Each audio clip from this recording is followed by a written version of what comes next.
So I'll just say up front, this class has, we've done this class as a full day event, and we've narrowed it down to an hour. And 100% what we cover today is going to be dependent by you. So this is a really good Q&A in the process. If you have questions, stop us. If we don't get through the whole thing, and we've done this lots of times, we'll just schedule to come back in a second. So I don't want you to not ask the question because you're afraid you're going to slow it down. But the class is called Anatomy of a Home, and it really is, it covers the basics of the home inspection process, but it also gets pretty deep into the technical. So just by way of a brief introduction. Patrick Darkin, And I'm Diane Clarkin. been in the business for over 4 years. Yeah. So previously, we were the owners and operators of Westminster Home Inspection as the franchise. We left them about 2 years ago, and now we are independently owned, taking out home inspections, fully credentialed. So this slide is really just a good baseline. If you look at what we have here, it has the age of the home and the repairs. So it's the deficiency, I should say.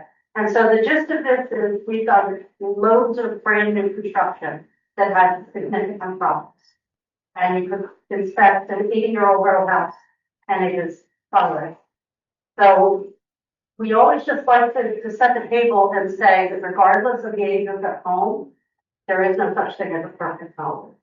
Okay. And again, just in brand new homes, essentially brand new homes, you can see the percentages of defects. So that's just, again, trying to manage expectations. And that's really important even for your buyers and sellers if you're doing a pre-listing inspection. We have always embraced this idea. We're there to educate, we're there to explain, but not to explain. And if you've been around the home inspection process for any length of time, a lot of home inspectors just like to be smart and perfect. They tend to scare buyers. They want to justify their fee, but that's not our role. Anybody know the definition of Irish diplomacy? Anybody know it? It's the ability to tell somebody to go to hell in such a way that they're actually not involved with the job. So you have to explain it, but not go without the contact. So just a very brief background, in the state of Pennsylvania, we do not yet have a home inspector licensing law. We're one of the last states, certainly in the region. I know a lot of KW and power agents in New Jersey and Delaware. We don't, because they don't recognize our facility for that. So if Pennsylvania has licensing, we would have, before. We're working on that. I know there's a lot of demand here, but for the state of Pennsylvania, we're 24 years in business, and it's been working its way through the legislature for longer than that to get the home inspector licensing. The thing that you need to know about this, what's important to you as realtors, is that if you had a piece of paper, you could say, here are my credentials. I've proven them to a third party, to the state. Essentially, what we have to attest to these things. And this is the document that Pennsylvania Home Inspector compliance.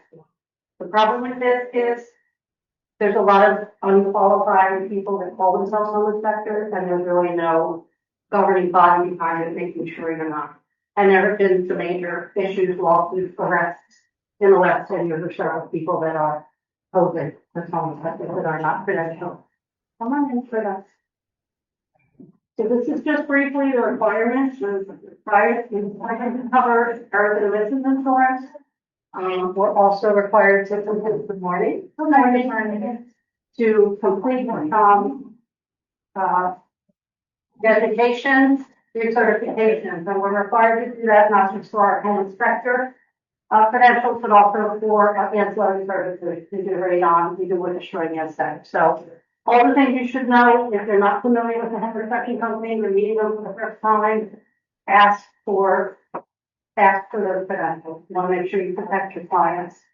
Now I'm going to hand it over to Patrick because most of the rest of this is going to be technical, and things like technical. So, This is basically, just showing a slope roof.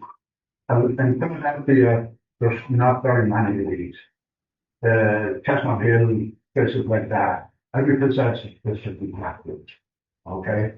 Um, so you'll see, hold on, before you go. The reason we have these slides at the beginning of each section is these are common terms that you're gonna hear on a home inspection or see on a home inspection report. So able, ridge bed, flashing, hips. So these are all of those things.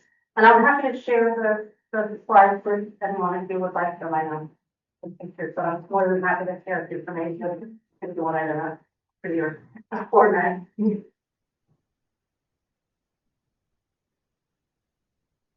Everybody thinks that, you see the dark spots? That's, fungus growth, okay? And the way to get rid of that, this is not a defect. People look at it and they say, oh, there's something wrong with that roof. No, it's just staying there, okay? If you look at the right side here, if you put zinc strips across the top of the roof, every time it rains, it runs the zinc and it kills the, mildew. Okay, that's a way of, eliminating that issue on the roof. It doesn't matter that people will look at that and say, well, that's a bad roof, something wrong with it. No, it's just mentally wrong. But the zinc strips is the way to solve that problem. Okay? Sorry, if I could just say, the people that are on Zoom, if you have any questions, I'm happy to answer those as well. Coloring cooking. This is a perfect example of the regular older shingles. You don't see them put on anymore. Not, you do, but not very much. The light expectancy of these is 15 years. Normally now you see architectural trees. And the life expectancy of them is anything from 20 up to 50 years. Some of depending on the thickness of them. Okay, but if you see the coloring of the cupping, either coloring down or up, down. Okay. You can't see this one. The roof not installed top of it. Okay. Whoever installed this roof, they didn't know what they were doing. Because in a minute, it's going to show you, you see the lines? Where the three joints are in line, that's going to be. You have to be, each joint has to be in the middle of the shingle. Okay. You see here where the three of them are in line, two of them there, and 1, 2, 3, 4 of them up at the top. Not a stall problem. That can be taken off and redone. This is basically self-explanatory. If you have skylights, it's not all we're going to be, it's where they're going.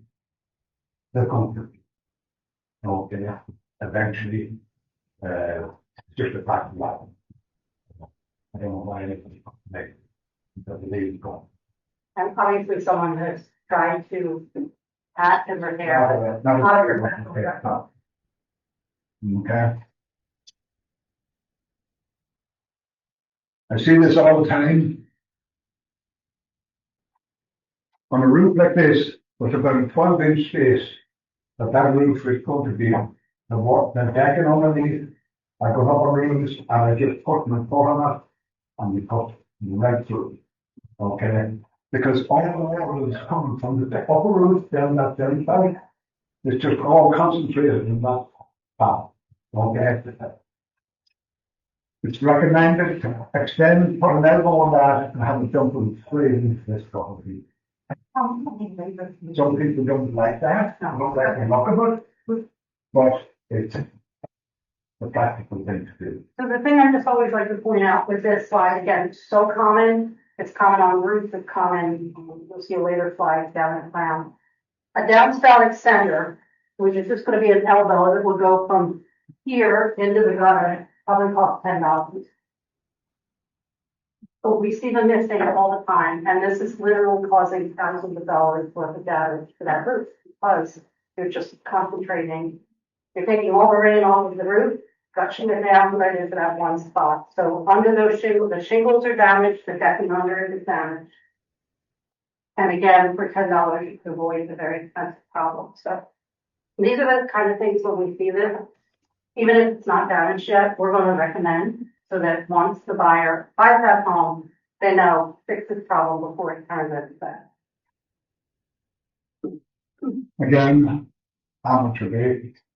The flashing around the chimney, it's supposed to be cut in, not just tiled. You're supposed to cut a track all the way around the chimney and feed it in. Plus, it's supposed to be under the shingles, not under. You're only supposed to see the vertical part of the flashing. Okay? This here, guaranteed quality. A lot of times what we see when a handyman has done a repair instead of a professional. Chimney, all the metal joints are gone bad. The brick are just going to fall down. It needs to be redone. Okay. The chimney cap, if it's not, if the cracking isn't bad, you can fill the cracks. But most contractors are just going to take it all completely and put it all in use now. That's the recommended thing to do. And the issue with this is anywhere that somebody's cracked and damaged, it's always moisture penetrated and it's going to cause, the reason the Grand Canyon exists, with a little bit of water over time, there's a whole lot of damage. So these are the kind of things we're recommending, take care of this before it turns into a Grand Canyon. Flat roofs. This is what you have all over them. Okay? There's different types of material. This is a common thing to see, believe it or not. The roof one, I have no idea why the roof that's actually flat. You should have a lifted to move the wall. So we have a name flat roof is a misnomer. Low slope is the real name of it because flat obviously invites swimming pools and that. So. Like it's just inevitable that the things are on the vehicle. And all the decking underneath, the framing, nothing. We're not a good, it's not a good scenario. Okay? So, sorry, before we move off of roofs, especially flat roofs, because they are so common in Philadelphia. If you have a new roof installed, a new flat roof, the roofer typically is going to give it a 10-year warranty for that roof, but the fine print is, depending on the roofer, you may need every 3 years to recoat it, sometimes it's every 5 years. But if the homeowner doesn't do that maintenance on the new roof, that was the one. So we always like to just point that out, even if it is beautiful new roof, but make sure you keep up to speed. The maintenance, whatever it is. Something I strongly recommend, especially on flat rubber roofs, I recommend that people put, excuse me, a silver coat on because it reflects the sunlight and the UV rays, it's years long for the light of the roof. Okay? If it's left black, it just absorbs the rays of the sun and it breaks down the road or the asphalt. If you put a silver coat on, there's two types of silver coat. One is the cheap one, is to put it on with paint over. The other stuff we can really only use in summertime when it's hot. It has strands of fiberglass. That's designed to stop leaks. You don't need that stuff. That's $100 a bottle. The silver coat is probably 35, 40 bucks a bottle. And that's what I recommend people do. Because it does reflect the sunlight, so it looks years long for the light. Sorry, so just again, by way of definition, so this is, diagram of a house, but this section we're going to talk about now is attics. And just, think of a home as an organism. And so the purpose of the attic is essentially to provide airflow. So we've got air coming in underneath the house and from outside, and it vents out through the attic with the roof on. So again, these are some common terms. The ridge vent exists for that reason, to provide circulation and airflow. You don't want a house to be hermetically sealed, because that's not healthy. So, A common problem that we find is the insulation is over too far and it's blocking the soffit. The soffit's at the bottom here. So there's no way of getting in at the bottom to go up to. The perfect ventilation system for a house or an attic is this here. Soffit vent here comes in and a ridge vent at the peak. We have to pay. You can go on there right. That's the perfect ventilation system. If you have that, you really don't need an installer. Okay?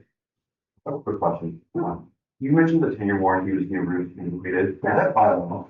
Or it's right now where it's home built 4 years ago, your maintenance last year, year 3, still issues, and they're saying it's no warranty from the original builder. So I think the building warranty is 1 year. it's only 1 year. Oh, 1 year. 1 year. Okay. 1 year. People buy brand new houses on the one people come in and like, I tell them, call me in a long month.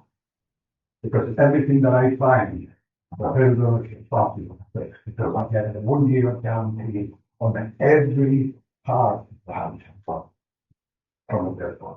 After that, you're on the road. Okay. Not recommend. That's inflammatory. Okay. This is now, you wouldn't believe what you see. Okay. Mold. So this is No. one attic with no roof vent. So this is what happens. The peak of the roof, the never put a roof vent. We're supposed to cut an inch both sides, hot, perforated screen over it, and then the shingles over the top. So if you look at houses, you'll see that there's a black line about an inch, inch and a half along the peak of every roof. That's a roof vent. If there's no, if that line is not at the peak of the roof, it's not ventilated. And the issue with this is now you have mold growing on the roof decking, so that's compromising the roof decking, possibly compromising the shingles on the other side, but also if your attic is unhealthy, that's air that is making your house unhealthy. Common seers regularly. The bathroom vent dumping into the attic, not vented over to the soffit or to up to the ridge, and you see the result. It's growing mold and it's rotting the decking away. Somebody goes up on this roof and walks on that part in between those rafters, they're coming. Okay. So you can see this is the bathroom vent, right? On the mold side. And then and growing mold in between the rafters. Trusses, crack truss on the left, couple on the right. You're not supposed to cut trusses. You're compromising the whole roof if you cut the truss. They're specifically designed by engineers to support the roof, and if you put a cut in it or there's a crack in it, it's compromising the whole roof. And you're not supposed to cut the trusses. Okay. Now we're just gonna talk about exterior elements. Behind you, property. There's so many different types of exterior products. You have asbestos tile, looking at that. The vinyl siding. These stones, they call them a living stick in the business. Okay, they're only maybe an inch thick, and they're just stuck on. They're basically the same as stucco.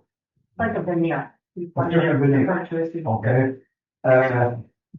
You have as much problems with them as you do with stucco. Suppose if I see cracking around the corners of the windows or door openings, I'll be calling for a moisture penetration panel. Because that moisture getting in. Okay. cavity, double brick. This is the most common you've seen, is the single wall brick and the frame inside. That's the more common. Anybody know what ethos is? You heard of ethos? Is that stucco? Okay, it's a synthetic stucco. And what it is, they put insulation about 2 inches thick onto the frame, and then they put a little thin coat of synthetic stucco over it. Normally, you don't see it on that spectrum. It's very commonly used in America. A lot of buildings are done with it. Okay, for residential homes, you know, because it's a huge problem that it's not installed properly. So it was very commonly used in your construction, probably starting about 30 years ago. And a lot of the development in Louisville where they literally had straight at their house.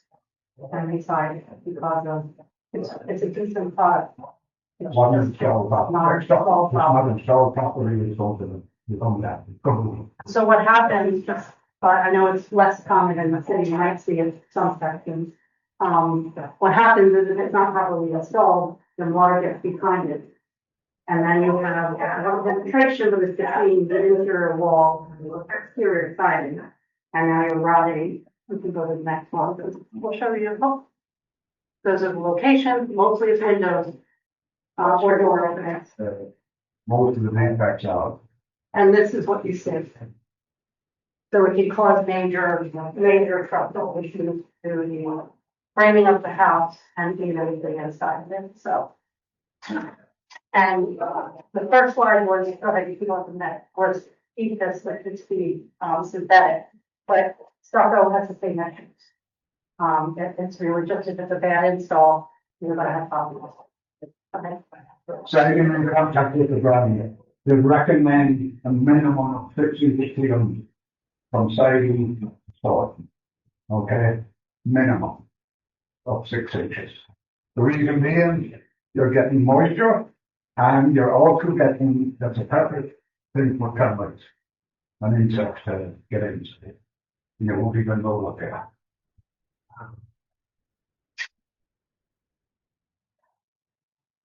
People think that the exterior of the home, out of sight, out of mind, you can garden maintain. And I tell you, especially first time home buyers, work up the home ownership, it's all maintenance. You've got to stay on top of it. And if you don't, like caulking around windows, around doors, everything so. And painting exterior trim, it's just going to be hit.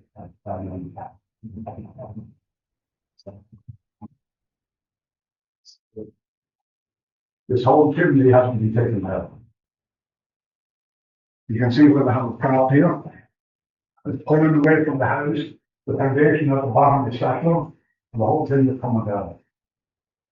That chimney would have to be taken down all the way to the foundation, put in a new foundation, and rebuild. Constantly. So I live next door to a house that has that. Yeah. You know, like the two twins in townhome. Would there be a problem with my house because she has that problem? I'm sorry? So, but I live in a townhouse Yeah. that's attached to a house that has that. All right. So she's asking if that's a problem. Well, I have a problem. Oh, yeah. Major problem. No, well, she's asking if she will. They're tired. Yeah. Okay. It depends on the fucking already. Yeah. You hopefully hear it, because it hasn't moved, and there's no problem. You should be fine. I think what you're asking is, It's your the law of house law. is danger because your neighbor needs to take care of that. Yeah, I know. It's, how bad is it?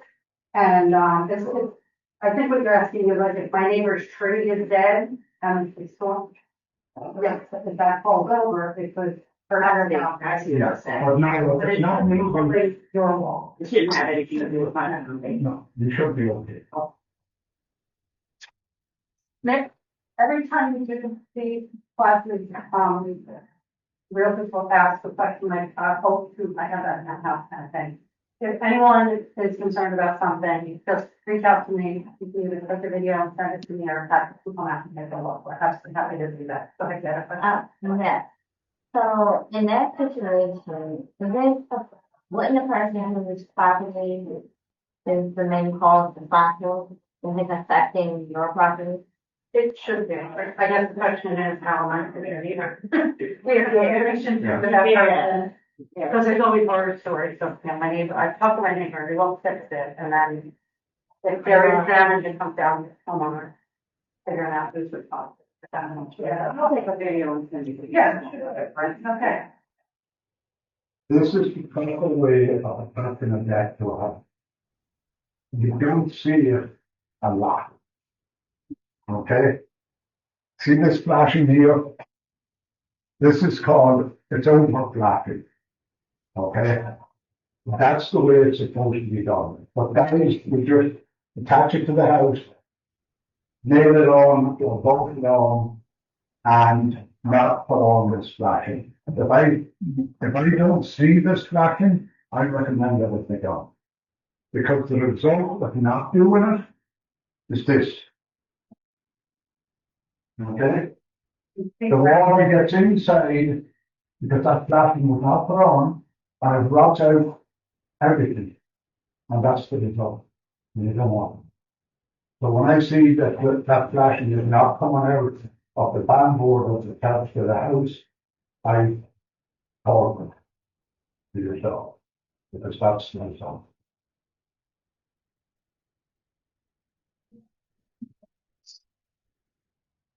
On an irregular step height is a trespassing. Plus with no railing. Okay? Okay, now we're gonna talk about HVAC, that is, heating and air conditioning. You've got, these are all, boilers, okay? Gas boiler. This is for heating the house. We do a carbon monoxide test on every heating system at every inspection. We're not required to, but I have a company. And I did a house, and there was so much carbon monoxide coming out of the furnace.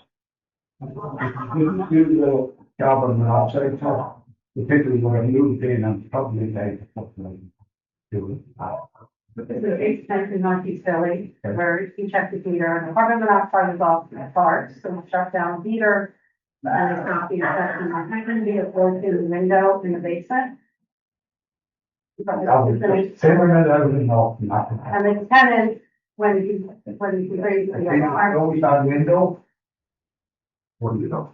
and the tenant said to him, I couldn't figure out why I keep getting headaches, and I'll go down to the basement to do the laundry, and feel good, but the window was open, so there's just enough airflow to cut through the carbon monoxide. But the fire would have moved in and fixed the window, and it probably would not have survived the night. So we are religious about carbon monoxide testing for our safety, for your safety, the sellers, and the buyers. There's a brand new house about 6 months ago. The furnace was brand new, carbon monoxide brushing out. They never put the seal on the front for the fan put the exhaust fan over the fire kick off. The seal wasn't there, and it was just pushing out. But the guy did the agent said it can't be, it's brand new. Brand new house. I always see another assumption that's simple as the bird net in the field. So it doesn't have to be, red tag the unit and a whole new heater, but if there's not proper airflow, that just like that. I'm sorry, this side, we're all familiar, very common, the majority of the housing stock in Philadelphia is radiator heat. And so this is, again, we always want to make sure we give you good information and terminology. So these are the terms that you're going to hear around heating inspection. So this is a separate, there's a storage tank for the hot water, and it's coming out the boiler. And this here, this circulation pump is going to the radiator, and that circulation pump is just circulating the heat through worried about. And it's basically just a story. These radiators, I tell people, they need to be bled every year before the fall. Okay? Every year in the fall, before the winter, I should say. You know what that means? And there was a little knot there on it. So the knot was here. Most houses that have this type of boiler, you see the blue dial? Blue dial? That is the water pressure in the system. I don't know how often I go in there and that's it. But you know the water pressure, yeah. I ain't told them at all. Because if there's no water in your system and you run it, you could crack it. And that's $8,000 for the oil. Okay? It's supposed to be at 12 to 15 psi when it's cold. And I emphasize when it's cold. Okay? When it gets hot, it might go up to 20 or a little bit over psi. But cold, it's supposed to be at 12 to 15. Okay?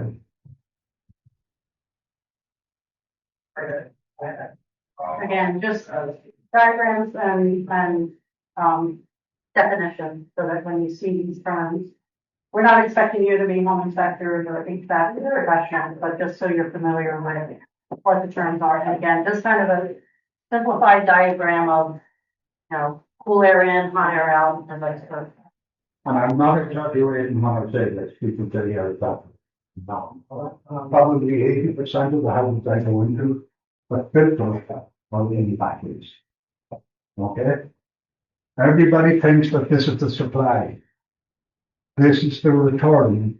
And if you look at a filter on the side of the unit with an arrowhead pointing and it says airflow, that filter is, that arrow is almost supposed to be supposed to blow. Things I did yesterday, they're not. Okay? Everybody thinks to go that way. This is always the return, and that's always the supply. So if you have, so in this type of system, go back to that, go back. In the forced air system, different from a boiler is going to feed a radiator. Forced air is going to be your vent, right? And before I know the home inspector, I never thought about that was stuff at all. But you have your returns, either up high in the ceiling, and your vent is usually down low. And that is again talking about attic and having healthy air distribution throughout the house. That is essentially a passive return that's bringing the room air back down into the heater or the air conditioner to keep or cool the air and then put it back out. So it's always a In Philadelphia, it's every house, virtually every house, has a return, single return, one return on the fourth floor. Okay? And that's taking all the air from the house and putting it back through the system. Yesterday, when you closed the bedroom doors upstairs, it was dead tight, flush on a flush tower. So with the door open, that air was free to go back downstairs. With the door closed, the air was not getting back from that room and getting back down to get reheated or recooled.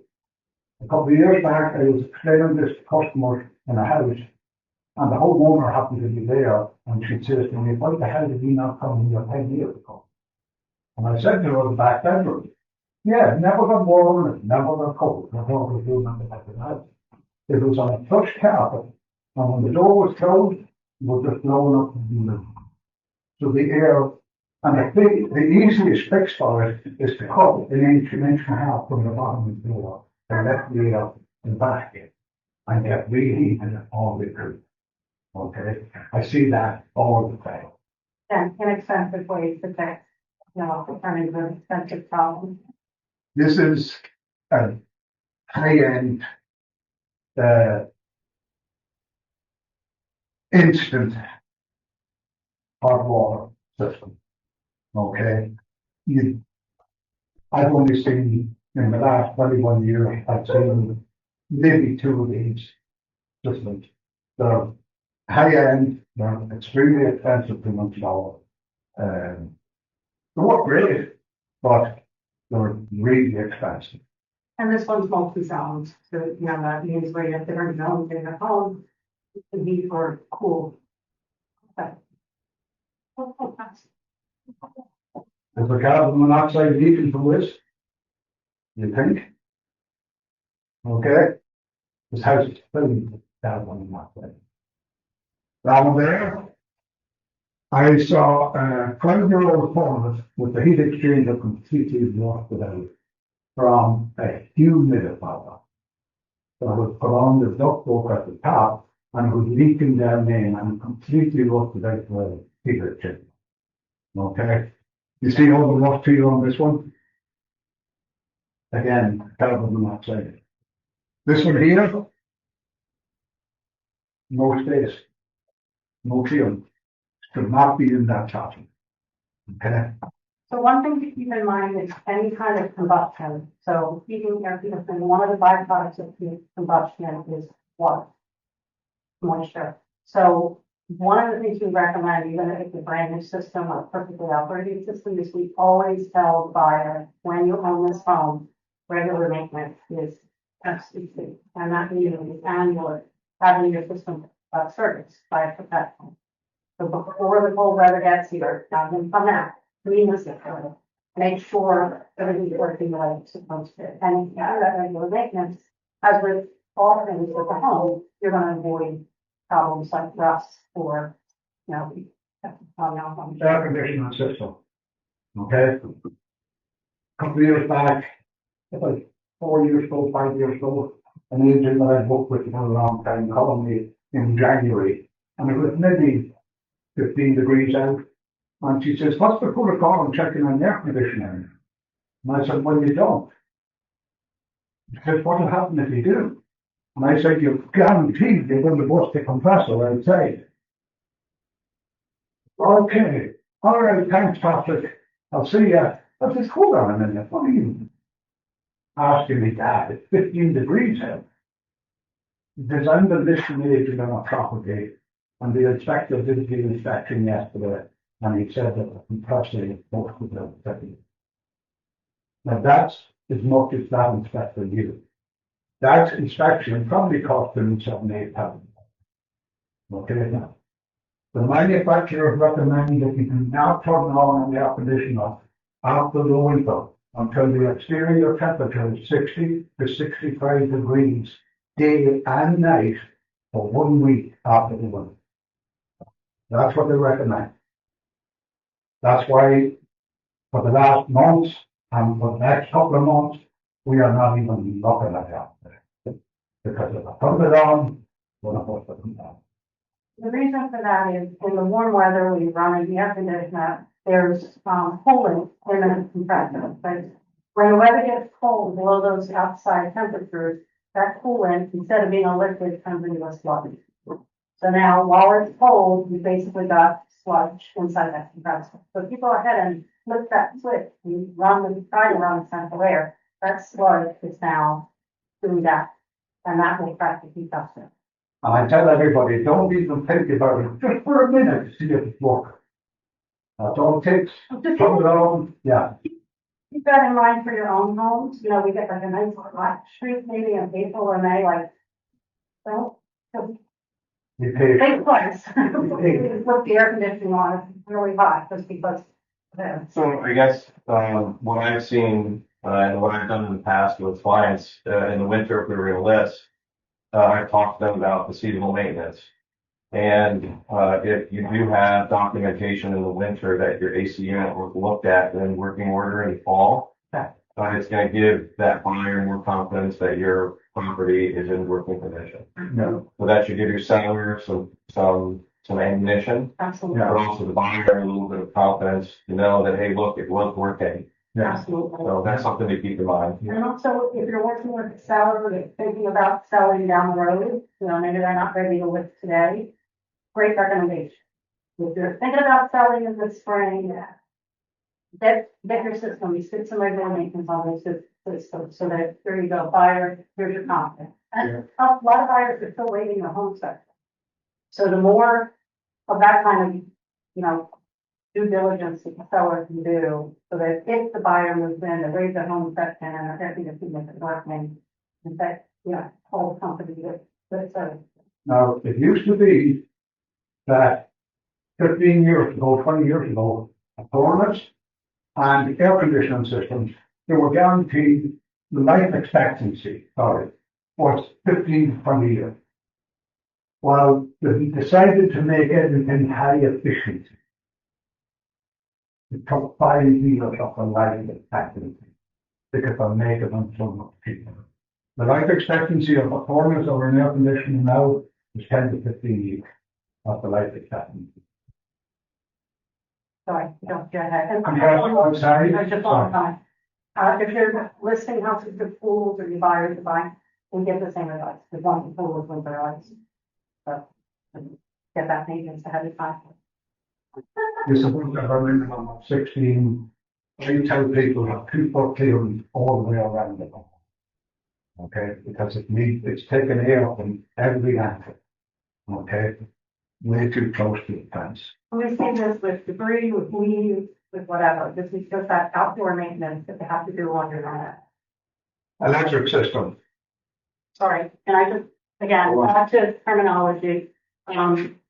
The main thing that we see issues with, up at the top corner, you see the weatherhead. That's where the power is coming in from the street or from the electric company. And then it feeds down to the electric meter and then into your main panel. So we see problems with the weatherhead. There's other terminology here, again, just, you don't have to become an electrician, become a realtor, but we just want you to be familiar with the terminology. Okay. I have one of these. Hold on, it's not gonna have, It's just one of there it is. it's the next slide, I think. Okay, all right, okay. Sorry. Federal Pacific panels and Pushmatic panels. If you're on the Federal Pacific, they're violent. They have to go. Okay. They're not allowed anymore.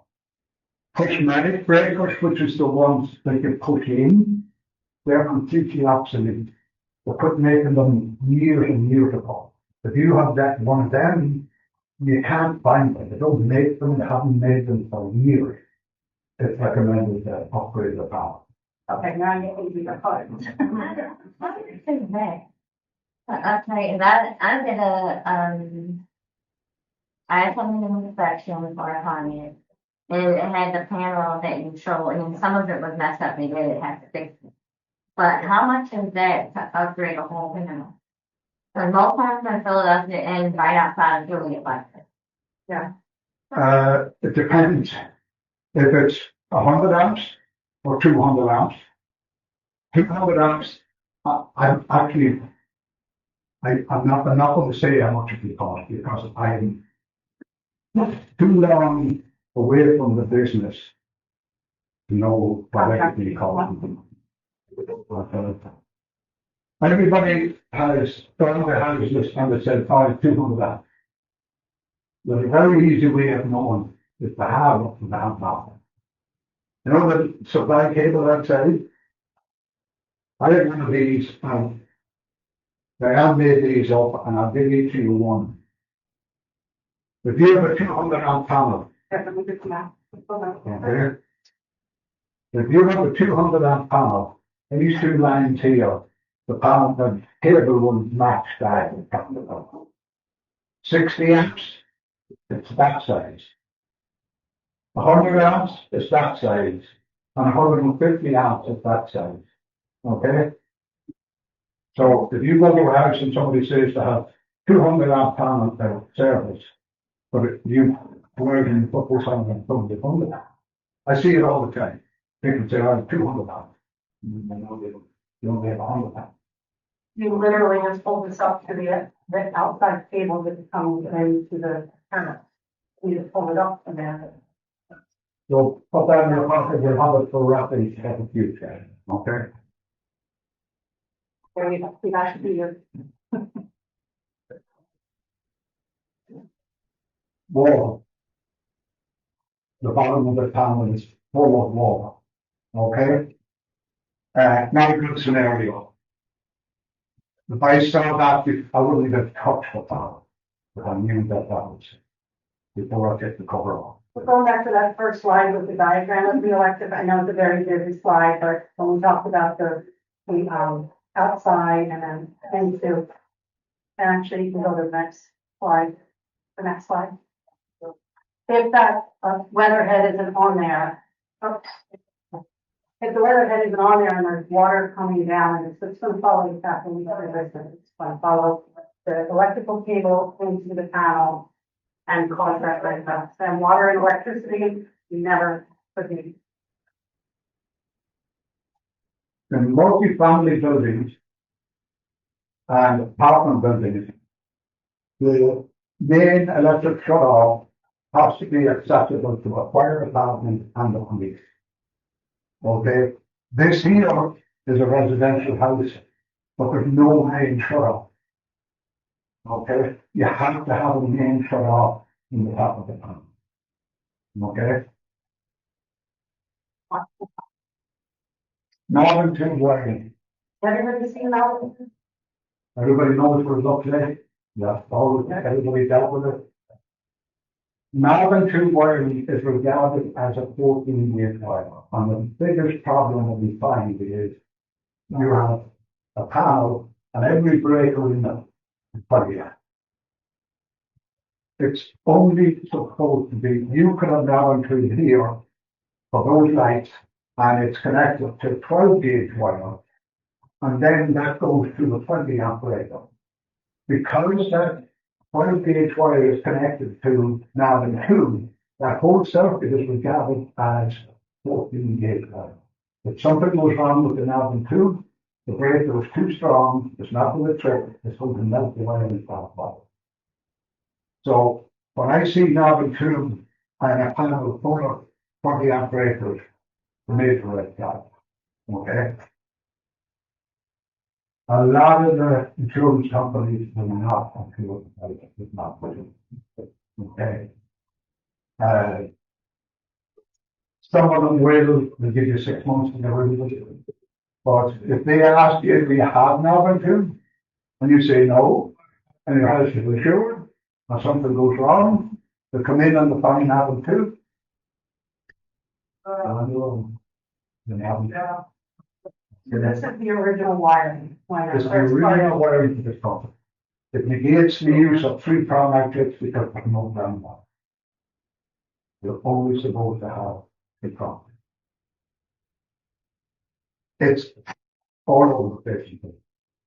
Still, A lot of times, if homes have been renovated, they've kind of Frankensteined it and have some knowledge in one area of the house and another area in another area. So our inspectors are really well trained to kind of remove those waves, kind of try and find if there is nothing to anywhere in the house. Because essentially, depending on the age of the house, it has nothing to do with something. and the average cost to rewire a house in Philadelphia is $15,000. Some of them are charging $20,000. If you can find an electrician to do it. And the problem is, when you cut the lap and faster and replace it and the whole door over this, you have to fix that. And then pay. It's a problem. Sorry, I just put that. Sorry. Okay. Oh. Nope. One more on the right. There we go. One where we were. Service cable, fixing the cable. This is what causes water in the panel. When it rains, the water is going inside the cable, falling right down.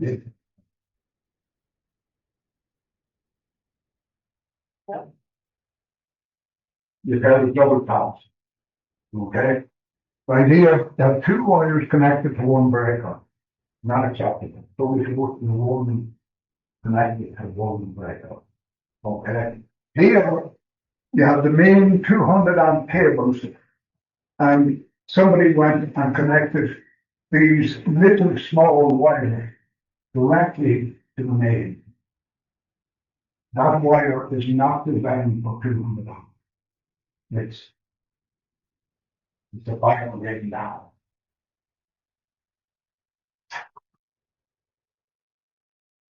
Nowadays, most of the hi-hats are double walled. Back in the day, that most hi-hats were single walled. That you're not supposed to have insulation around them. It's a fire hat. They overheat. Okay, so before we start plumbing, we've got about 5 minutes left. It's up to you guys. I mean, we still have a lot more to cover. We can break it up into 2 classes, or we can kind of motor through. Okay, want to keep going? Okay. So again, just a good diagram with terminology for typical plumbing, terms that you're going to hear. And again, just kind of thinking of the house as an organism, and plumbing is kind of your circulatory system, right? So, those things that you'll hear a lot, and vent stuff, main drain, this is important. This is really important, especially in an older house in South Lake Village. So this is the main drain. It's sometimes called the sewer lateral. It's sometimes called the sewer lateral. And that is basically the waste water that you need to go out to the curb. And we'll start with the sewer system. Quick story. In January last year, I did the factory. In June last year, I was on one call. The lady says, we will get much more now than we did. But the toilet backed up, I never caught me $15,000. And you have to do that. And I said to her, if you have the underground drain, go. No. But if you have the cellar, go. And provide the video. You didn't do that. Now, we negotiated all the stuff and we didn't bother. Well, at the top of the front page, the first line is, recommend having the underground drains scoped by a licensed plumber prior to settlement. You didn't listen to me? Okay, let's do that. And I tell people, my house, I have insurance, what, 7 months? Yeah, so the solution a lot of times, especially for buyers that have to wait that home inspection or they can't get that sewer scope scheduled, is your homeowner's insurance, depending on what you have. They have riders for the sewer lateral coverage. A lot of utility companies, the water companies will also offer that. So for a couple of dollars a month, you can get that coverage. We luckily, our insurance agent added it about 7 months before our sewer lateral cracked and had to be replaced. $13,500. And It cost me $500. this is the thing, is they don't have to the street, right? Where it's a big project. If you guys are going to respect it every time, if we want to take a break and pick up another day or show an hand. You go. Yeah, and I don't want to race through it because there's a lot of good information. If anyone wants to say anything, I do have a question about, the way the house was wired, things is very common, so, is that the call of them, not make a lot of inside, never happened? you mean the knowledge you? Mhm. You don't know. Don't know. So there's a lot of fires that are happening, especially in the West Philly, when they're older homes. Yeah. And I've seen it in West Philly, and I mean, it's all over the place. Yeah, yeah. Could that be the call, something got upgraded? Yeah. They're never upgraded. Something that you're never supposed to do. With now the tube that hits in the attic, you never want what is needed. Okay? You're going to call it fire. When there's, at the older homes, there's no insulation up there. So the heat's literally going through the roof. I did an inspection last 2 weeks ago. And when we sat down, I said, never what that you have. I said to the buyer, I said, now look at the house down the street. It was the day after it snowed. There wasn't a pick of snow on the roof. Okay? I told them that. Because the heat, there was no insulation in the attic, and the heat was just literally going through the roof. So if you see a house with what the snow was still on, that house is well insulated. If you see a house with no snow on it at all, they need insulation. But in row homes in Philly, you're not supposed to put insulation over nothing. So to maybe answer your question, the original Malvern two, is your house still, I don't, how it's still possible, if your house still only has Malvern two wiring, it's actually considered safer than modern wiring. The problem typically comes in when you've done some renovations and you're mixing the old wiring with the new wiring. And that's where you can get into fire hazard. So if you ask an electrician about Malvern two, they'll say that was the best. It's the safest. Because the two wires never touch. So why are they changing? This modern demand, we've got more appliances, we've got more electronics. And we just need more. And it's regardless of the EPH, and a lot of the times it's the big 20 amp. The 20 amps, you need probably a 20. I thought.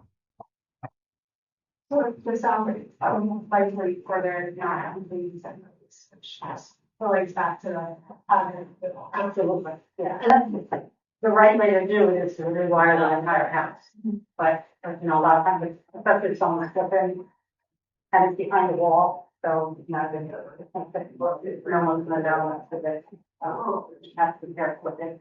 Again, our inspectors are really good. I always say they're more like the testers, because you can't break through walls, but you have to probably be like, remove a cover plate. I see it that way, the location. Now, it's not until there is two wire systems. It's not until which was the original system for this country. The second generation wiring was the cloth wire. It's wrapped with cloth, but there's only two wires. So you can't, it negates the use of three-prong method. Because there's no ground wire. The house I did yesterday, there was the old cloth wiring going. There wasn't one grounded outlet, not involved. So it's that cloth wiring is regarded as the same as nothing. Yeah. So my first year, I was in a house where the electric was, it was an investment property we were to, and the contractor, I told them from your contractor. And I said, let's go after the rain so we can run to the water get in the basement. His little baby told us that's one of the best times to do it. And it was more rain, wait to do the inspection, right? Or go over to someone right after, because they can detect it. So he noticed that the electric was going into the ground. And he was like, I told her I think I wouldn't even got the house.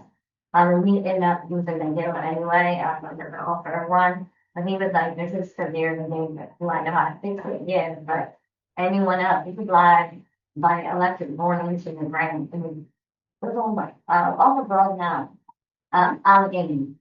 And that, he said in that area was real common to do that. But you're not, the average person is going to notice that it's going into the ground. And he said that's a massive fire back, and then there were no windows in it. It was old when you said whoever fixed it prior to is also part of the problem. Yeah. But he was like, everyone knows there's supposed to be at least one window at least. And the big. Thank you.